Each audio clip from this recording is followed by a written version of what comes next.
I got to watch the film with you guys last night, and the film is scary in so many different ways. The jump scares, the terror of surprises, but mainly the cultural terror that follows you.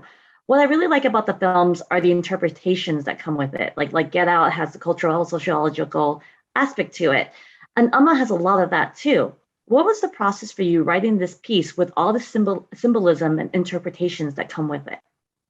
Yeah, it was it felt like therapy in a little way, just like, thinking about just like my own sort of upbringing and my own sort of, internal baggage of being, an Asian female in America. I grew up in Chicago, which is a, fairly diverse city, but it still felt very much like I was an outsider. And so a lot of that sort of experience of, being an Asian person in America was something I was really exploring. And that's kind of why I decided to set this story in sort of a farm, house setting, where just the visual of these East Asian faces in a very Americana backdrop was, for me, just like a metaphor of like, the Asian American experience and like our place in this country. So I was tapping into that a lot in terms of identity, in terms of, what does it mean to be Korean? What does it mean to be American? And I think a lot of the sort of moments with the uncle kind of reflected that difference of perception in terms of what makes you Korean, what makes you American. And, especially with the Chris character, the daughter, that, even though she has Korean blood, that that there are a lot of these things in Korean culture that she just did not recognize because she was just, raised sort of cut off from that. And so at first she sort of fears these images, but comes to accept and embrace them at the end. And that was very much similar to my own journey. No, no, definitely. And I like you said, the symbolism. There's so much that you had on display that's Korean culture, like the gomoho, like the nine-tailed fox. And it was present in the story, and in Korean culture, it represents so many different things. What does it represent in this story for you? Yeah, so the nine-tailed fox is something that I came across when I was writing the script. I was just looking into different types of Korean folklore, and I was researching a little bit about the specificities of the Korean ghost. Mhm. And so when I came across the nine-tailed fox, it's a striking image, and I thought like, oh, I wonder if this is like a very sort of, because I'm not familiar with anime, and I think it may be like a Pokemon character, but like I don't know much about Pokemon. So for me, it was really the first time that I saw this visual. And so I started calling my relatives that grew up in Korea and like my cousins that grew up in Korea. And I'm like, hey, do you know this thing called the nine-tailed fox? And they're like, yeah, obviously, And I realized like it's so present in their upbringing. It's a story that they all kind of know, but also the sort of there's so many different versions of that story. And I just thought it was kind of an interesting thing that like, even though I'm Korean and my family, is Korean, that I had this disconnect from them, that like there was this folklore that was so present in the Korean culture that I just was not aware of. So Chris seeing this nine-tailed fox is very reflective of my own experience of like not understanding what this is even though it comes from my own culture, and just having that disconnect was something that I wanted to kind of portray. No, like I understand that, and it's symbolism and the interpretation behind it, and I really appreciated that it had that. Another thing I noticed that the film does well is the symbolism of identity. Amanda, or Suhong, is not only running away from her mom, but she's running away from the culture of being Korean. Yeah. She raises her daughter American, speaking only English, and teaching her daughter not teaching her daughter the native tongue. Was this something you wanted to include in the story regarding identity, and not just like mother and generational burden, but identity? Oh, absolutely. That was, even though this movie is so much about motherhood, my way into the story was actually through exploring identity and the expectations that our parents put on us, even though they're raising us in America. And, I think the struggle that they have to have too, in terms of how much do I raise my kids as Korean? How much do I push on them to sort of keep the culture, even though we're in a different culture? And, it's something that my parents, I think, pretty successfully navigated.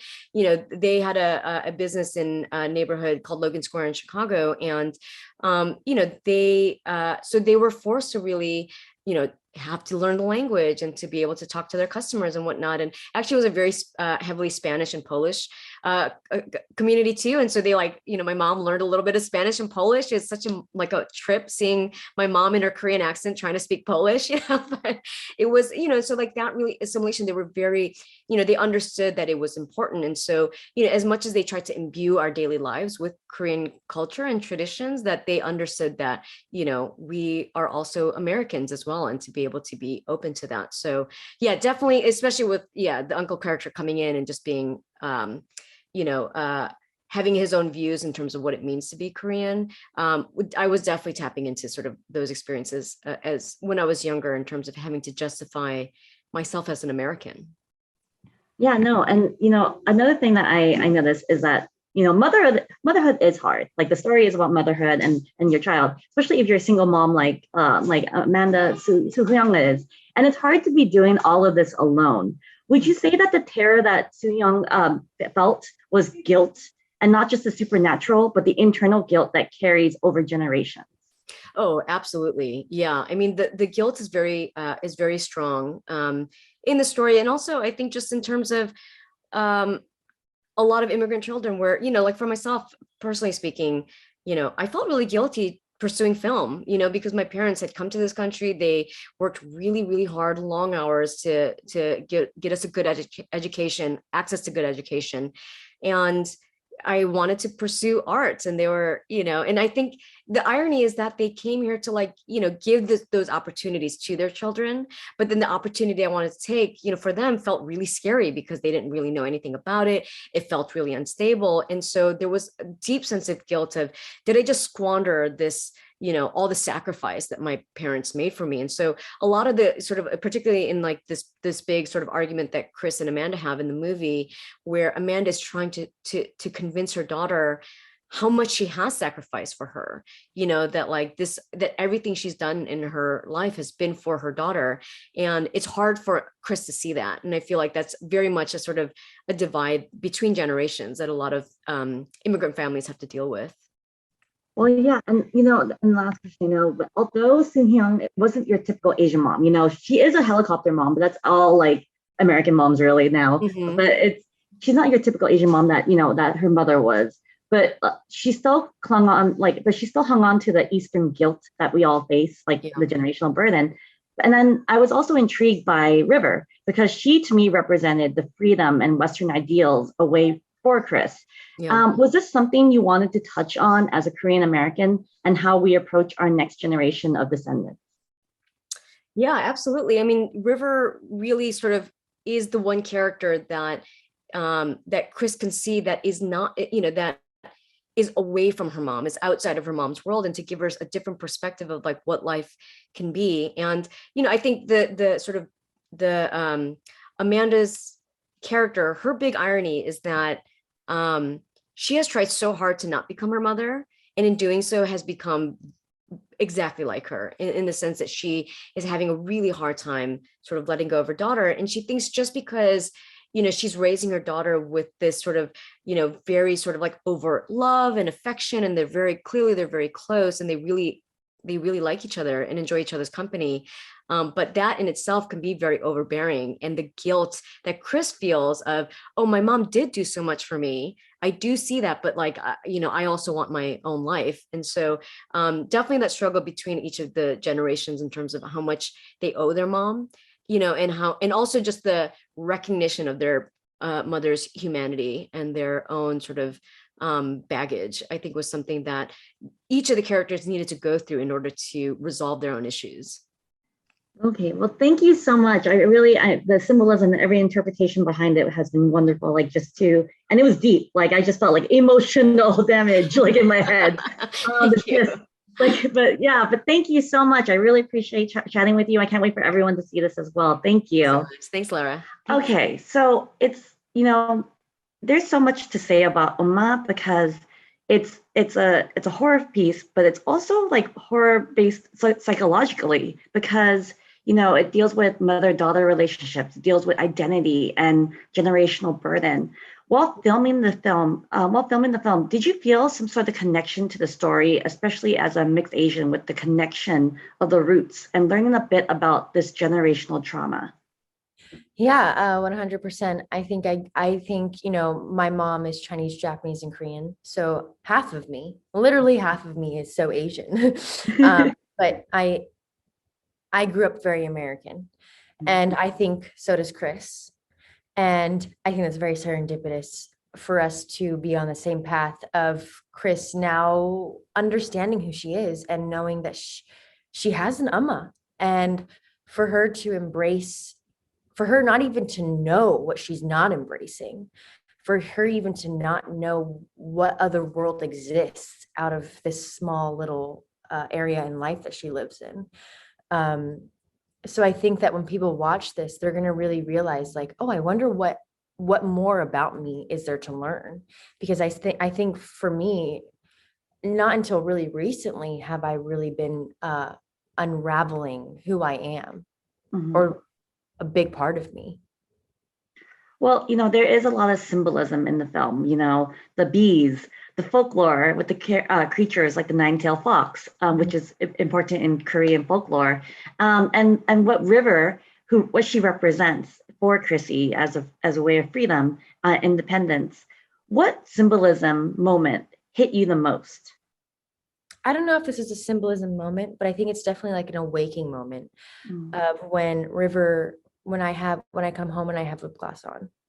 I think that's already allowing Chris to maybe understand that she doesn't even know what makeup is.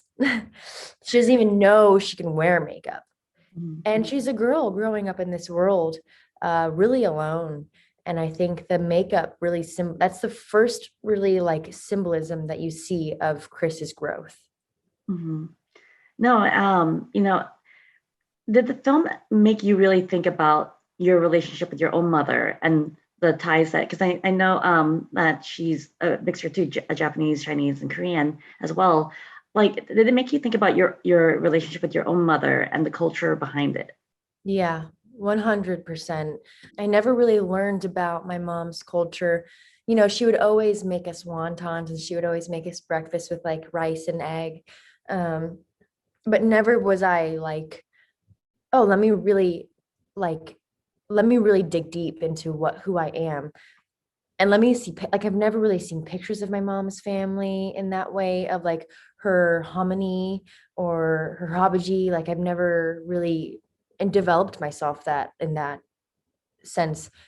And I think with Amma, one of the practices where we had a Jessa on set and we invited everyone to put their ancestors, their family, their whoever they wanted to bless the set. And I asked my mom for pictures and I asked her what it was like to grow up as an Asian woman. Definitely, I mean, back in the day, which is even harder. And to hear her experiences and to see her as a woman now and to see how powerful she is, and for those experiences to not have affected, I mean, definitely affected her, but she's still so beautiful and lives life so beautifully, Mhm. really made me realize like, wow, I am so lucky. And I'm so lucky to have this person in my life to really put who I am in front of my face. Yeah. Well, and like you got to really experience with your mother, but also you got to have Sandra Oh play your mother. That's Mhm. pretty cool. What was it like working with Sandra and her being your mom for the moment? Yeah, it was easy. It was easy. Like, she was a mom. She is a mom. Like, w- w- the position that I see her in my life now till this day is very motherly, and I will always see her like that. I feel like if I have any questions, if I have any needs for guidance, she will be that person for me. We built such a beautiful, strong, powerful relationship the first day that we met. Like, the first day that we chemistry read together, it just was like great. It was just, it fit, it worked. Yeah, like you guys have such great chemistry as a daughter, mother-daughter moments, and it's very sweet to see your interactions and Chrissy's growth. Mm. So in the film, Chrissy does go through a lot of transitions for herself, growing, wanting to grow up and grow apart.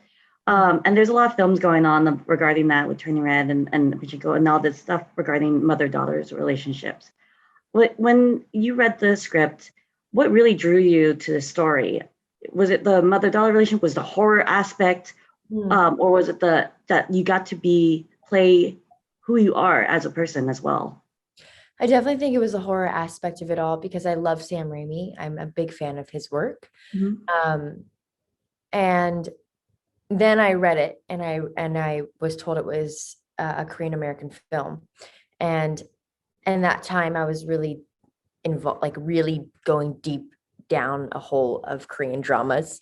I was like, whoa, like this is a Korean American horror film. Like that is so suitable to the things that I desire to represent because they're two things that I love.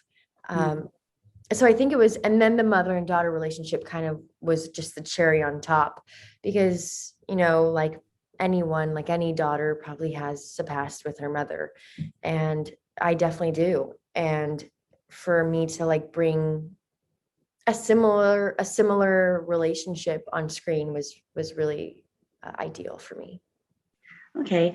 Well, with the film, it's a first time director for an Asian American woman, like a Korean American woman to direct a major film. The writers and the cast is majority Asian, and so it's really great to see that and refreshing to see that. Do you feel like nowadays, like horror films they usually were Asian, like Korean horrors, and now we're starting to see Asian American horror films.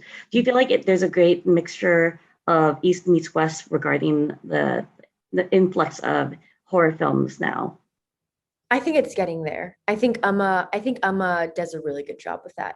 I think you can see how American Amanda really puts on like that culture on Chris. And then I think that you see the development of culture throughout the film. So I think UMMA does that. I can't recall another film that does that. I mean, no, Parasite kind of was still, yeah, I would say UMMA is a really good representation of the American culture and Korean culture kind of being one. Well, if you could describe the film in one word, what would you describe it as? That'll be our last one. Awakening. Oh, Yeah. well, thank you so much. It was so lovely talking to you. I can't wait for everyone to see this. It's coming soon. So thank you so much. And I'm excited. You did such a great job. So thank you So much. I appreciate that. Fanboys, professional artists, and professors. Maybe a nerd who's just like you, talking about the things that you like too. So I invite you to the NOC. In full color, you see me. The hard knock life, comics, movies, and TV. Yeah, pop culture with a different perspective. Watch it on your screen, hit play, so check this.